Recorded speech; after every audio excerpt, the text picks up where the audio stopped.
దాదాపు 4 గంటల పాటు సాగుతున్న ఈ నిరసన దీక్షలో వెలుగుమాట్ల బాధితులకు న్యాయం చేయాలనే ఒకే ఒక్క ఉద్దేశంతో ఇంతమంది బాధితులు రోడ్డెక్కి న్యాయం కోసం అర్థిస్తుంటే కూడా ఈ ప్రభుత్వానికి చెవులు లేవు, ఇక్కడున్న కలెక్టర్ గారికి కూడా చెవులు లేనట్టు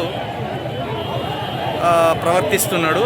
కానీ ఇక్కడ వెలుగుమాట్ల బాధితులకు న్యాయం జరిగే వరకు ఖమ్మంలో ఉన్న ఈ సెంటర్ నుండి కదిలేది లేదని ఇక్కడ కవిత గారు, విశారదన్ గారు, అదేవిధంగా ఇక్కడ పెద్ద ఎత్తున బాధితులు కూడా రావడం జరిగింది.